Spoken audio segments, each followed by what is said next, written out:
Hello, my name is Amin, and I want to thank you for the opportunity for me to share my vision about the design thinking experience program that I called Human Centered by Design.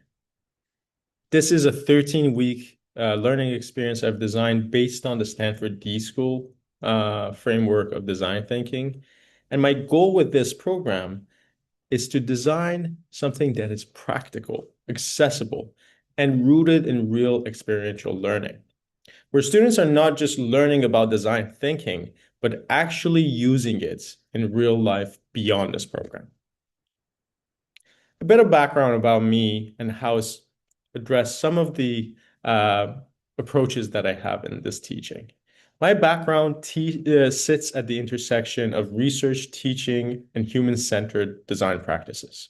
Across academic work and industry that I've done, I really came to this understanding of optimizing whatever we're building for the people that we're designing it for. And that includes product, learning experiences, or even systems. So this program, I wanted to really bring this in and not only have a strong pedagogy and structure for this learning experience, but also having an active, reflective, and have it grounded in real products. So the core vision behind this program is that design thinking is really built best or learned best by doing. Students should engage with real partner challenges from beginning, work with empathy within that context, and really building solutions for actual people. So this is not a lecture-heavy program. It is an experience-heavy program where students research, synthesize, prototype, test, and reflect as they go. And this is why I framed this as design thinking is not just a process here, but it should be a mindset. Now, for the design thinking model, I chose the Stanford D School framework as mentioned. I chose it because it is accessible, it's widely recognizable, and it's easy for students to grasp and get more resources online. Now, the sequence from empathize to test, it's a very structurally sound sequence. And every step allows for students to move back and forth between the steps to really understand, evolve their understanding as they're going through this program. But the most important piece on why I chose this is that I have firsthand experience at the Stanford D School where this program is developed as a researcher.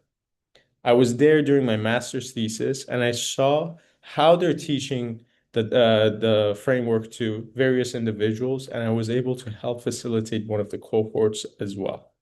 So I really want to bring that experience in real life to students here.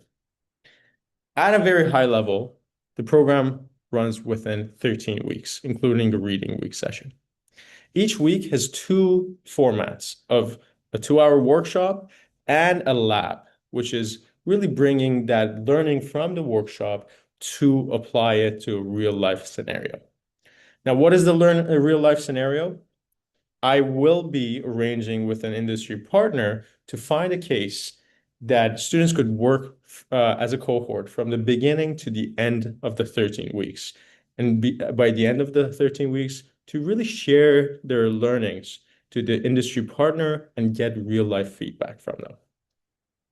And the overall flow of the 13 weeks really follows a design thinking workshop or framework, and it has some additional steps for enhanced learning experience, which I will talk about more in detail.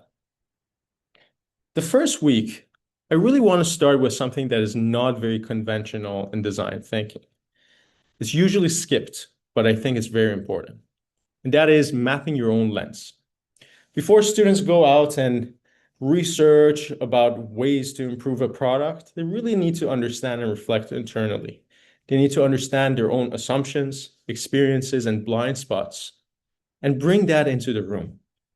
This activity really helps them build self-awareness, psychological safety, and a stronger human-centered research habits. It also helps to set students up for lasting perspective change beyond this course.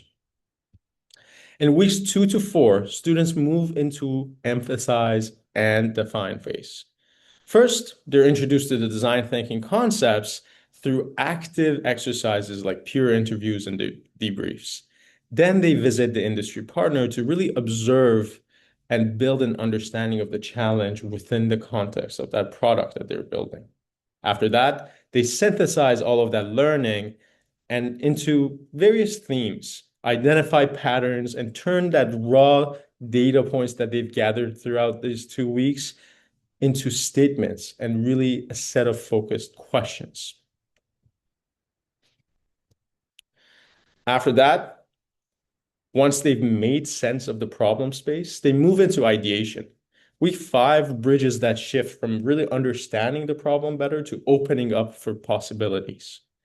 I also included a guest lecture here because I think it adds to the energy and credibility of the course. If I can, I will ask one of my colleagues from the Stanford D School to visit us online. In week 6, they do a more structured ideation and really go about like ideating more concepts. After that, they ideate in a structured manner, in a disciplined creativity grounded in research. This is the part where the program really becomes experiential. In the maker space, I really want students to learn about different variations of tools that could allow them to prototype fast and build quick. In the human factors lab and field settings, I really want them to see what it means to do testing in real life.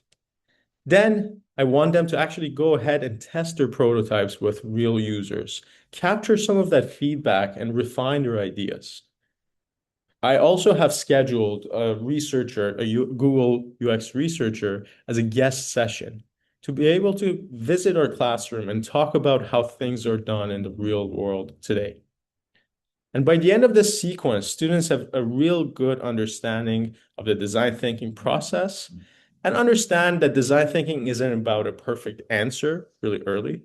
It's about this cyclical process of building, testing, and really improving their ideas.